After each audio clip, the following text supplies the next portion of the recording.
તે સમયે પ્રમદા ત્યાં બેઠા હતા કે કોણ ભાતીશો? શ્રી યમુનાજી મધુરા છે. આપ અષ્ટપદી સમજાવતા હતા. ત્યાં પ્રમદા શું કહે છે કે હે પ્રભુ, મને આપ શ્રી યમુનાજીની સેવા પધરાવી દો. યમુનાજીની સ્વતંત્ર સેવા નથી થતી, ઠાકોરજી તો બિરાજમાન હોવા જોઈએ. તે સમયે શ્રી સાંઈજીએ યમુનાજીની વાલુકા એક થેલીમાં કરીને પધરાવી દીધી. હવે પ્રમદાનો આ નિયમ છે કે બધું જ કાર્ય અપરસમાં જ કરે. અપરસ એટલે માથું બોડીને નાહી લેવું, રેશમી કપડાં પહેરવા અથવા કલતાન પહેરવું અથવા કોરા કપડાં પહેરવા, તે હા ના તો પડવાની જ નહીં ને. હા, અપરસ એટલે આપની નિકટ રહેવું. આપણે ઠાકોરજીના નિકટમાં હોઈએ તેને કહેવાય સેવામાં છીએ. હવે સેવામાં બી કહીએ છીએ, હવે સેવા તો કર ગયા બાપ બેટા. સેવા તો કરી ગયા બાપ બેટા એટલે શ્રી મહાપ્રભુજી કરી ગયા, શ્રી સાંઈજી કરી ગયા, તો આપણે બધા શું કરીએ? તો શું કરીએ? તો કે હાથ પવિત્ર કરીએ. હું તો કહું મન બી પવિત્ર કરીએ. મન પણ પવિત્ર કરીએ. મન ક્યારે પવિત્ર થાય? જેના નિકટ આપણે રહીએ તો ખબર પડે કે એના મનમાં શું ચાલી રહ્યું છે. રાત દિવસ સાથે હોઈએ ને તો ખ્યાલ આવી જાય કે શું આના અંદર શું ચાલે છે, અને તરત ભાપી તો લઈએ, પ્રગટ કરીએ ન કરીએ એક બીજી વાત છે. બીજી વાત છે આ રાત દિવસ અપરસમાં, એટલે શ્રી યમુનાજીની પાસે ને પાસે રહે. અપરસમાં જ બધું ઠાકોરની ભોગ ધર્યા પછી પોતે અપરસમાં જ ખાનપાન કરે. અપરસથી બહાર આવે પછી ખાનપાન બી ન કરે. આ ટેક પણ ખરી કે યમુનાજીમાં પગ મૂકવો નહીં. કેટલા વિષ્ણુ મને કહે છે, જે આપણાથી યમુનાજીમાં પગ ન મુકાય, કે તમને ઠીક લાગે કરો, કે આપ શું આજ્ઞા કરો? હું કહી દઉં તો આજ્ઞા થઈ જાય ને. તો કે જે એટલું મન થાય ને, મન થાય તો બાળકને લઈ જાઓ સાથે. આપને મન થાય ને તો બાળકને સાથે રાખો, પછી બાળકની સાથે આપ યમુનાજીમાં સ્નાન કરો તો ચાલે. નહીં તો શું થાય? તો કે આપે યમુનાજીને પગ અડાડ્યા વગર નાવમાં બેસવાનું. એટલી સાવધાની રાખવાની. યમુનાજીને પગ ના લાગે એ ભાતીસો નાવમાં બેસવાનું. પછી નાવ નૌકા વિહાર કરીને પાછું આવવાનું. સામા ઘાટે જવાનું. અહીંયાથી આપણને વિશ્રામ ઘાટના દર્શન થાય, ઠકરાની ઘાટના દર્શન થાય.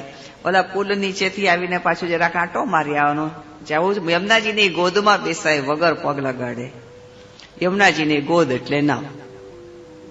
યમુનાજીની ગોદ એટલે નાવ. ગોદમાં બેસાડવાનું પણ પગ નહીં લગાડવાનો. આટલી સાવધાની રાખો તો જવાય. પણ જે આટલી સાવધાની ના રહેતી હોય તો લઈ જાઓ ને સાથે. લઈ જાઓ ને સાથે.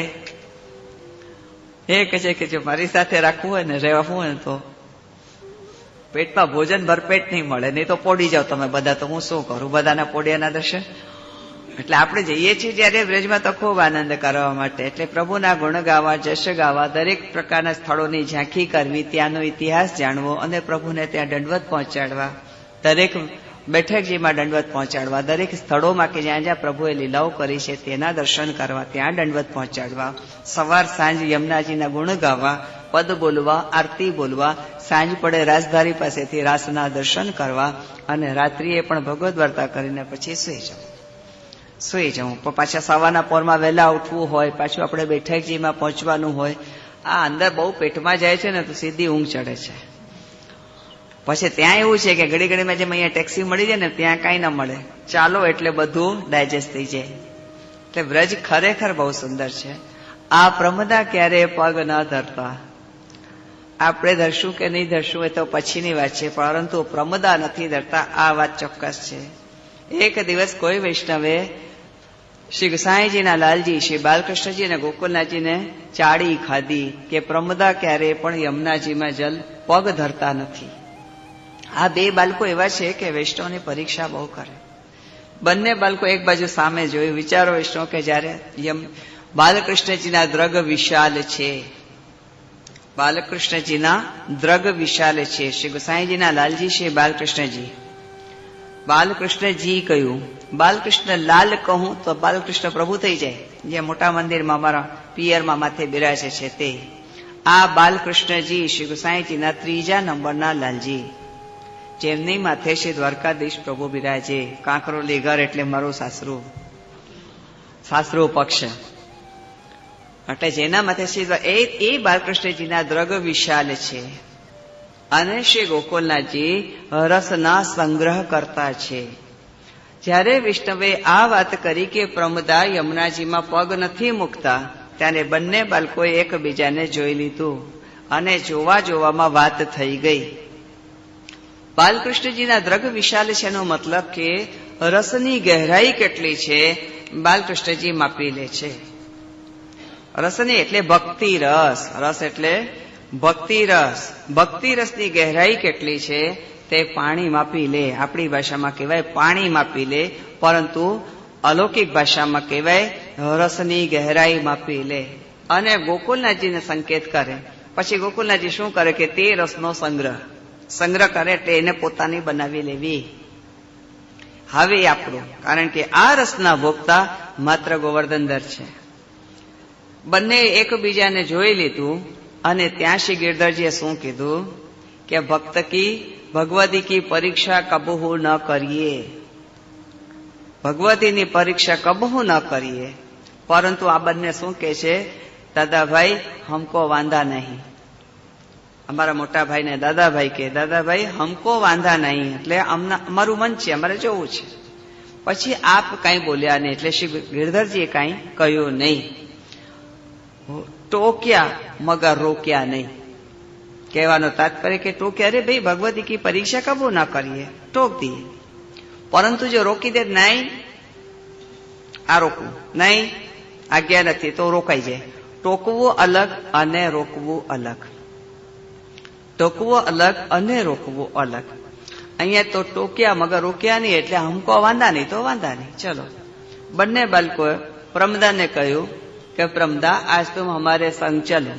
બાળકોની આજ્ઞા થઈ જાય ને તો એમ પૂછાતું પણ નથી કે ક્યાં ચાલો, ક્યાં ચાલો એવું પૂછાતું, પણ આપે આજ્ઞા કરી તો કે હા ચલો. બંને બાળકો યમુનાજીના ઘાટ ઉપર આવ્યા. પ્રેમપુરીના વૈષ્ણવ પણ યમુનાજીના ઘાટ ઉપર આવ્યા. યમુનાજીના ઘાટ ઉપર આવ્યા.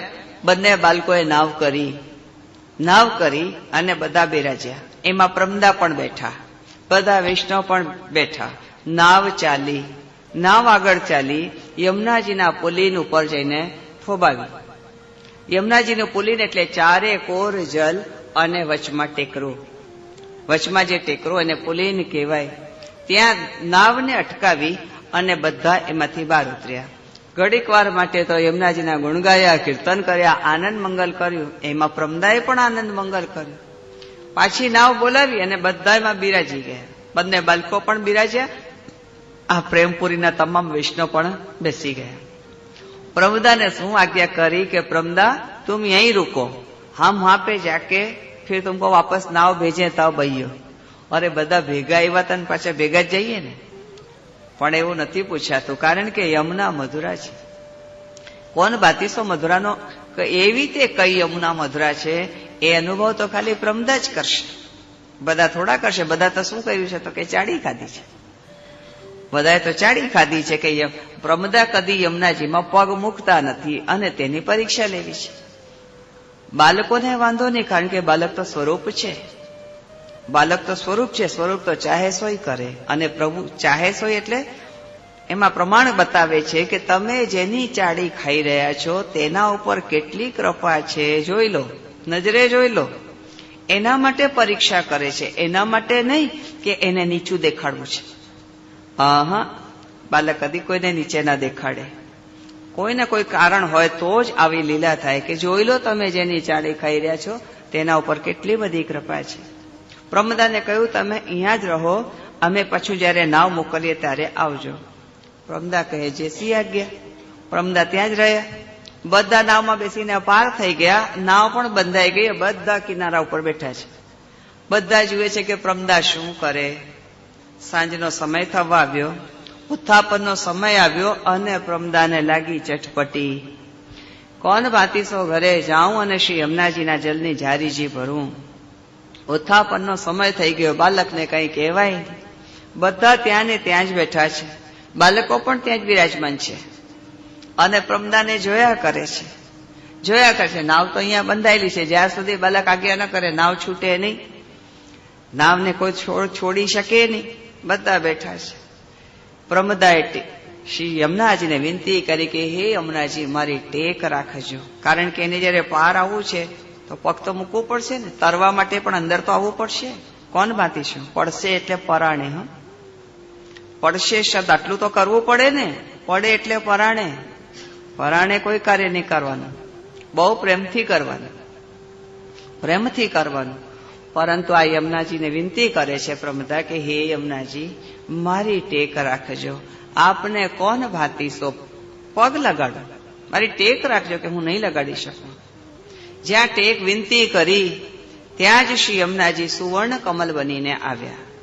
એક મોટું સુવર્ણનું કમલ તરતું તરતું પ્રમદા પાસે પહોંચી ગયું અને તેમાંથી ધ્વનિ પ્રગટ થઈ કે પ્રમદા મારી ઉપર બેસી જા. ઓલા સોનજુહી કપૂર ક્ષત્રિય જલગરિયા જે શ્રી નવનીત પ્રિયાજીની નાવ બન્યા હતા. નાવ એટલે ગોદ. આજે શ્રી યમુનાજી સુવર્ણ કમલ બનીને પ્રમદાને કહે છે. ક્યારેક ભક્ત ભગવાન માટે નાવ બને છે, ક્યારે ભગવાન ભક્ત માટે નાવ બને છે. કેટલી અજબ વિલક્ષણતા છે. આ સુવર્ણ કમલે અંદરથી ધ્વનિ પ્રગટ થઈ, પ્રમદા મેરે પે બેઠ જા, પ્રમદા મેરે પે બેઠ જા. એટલે પ્રમદા ઓલા સુવર્ણ કમલ ઉપર બેસી ગયા અને સુવર્ણ કમલ આમ તરતું તરતું પાછું એને કિનારે સુધી મૂકી ગયું, કિનારા સુધી પાછું મૂકી ગયું. આ દ્રશ્ય બધાએ જોયું.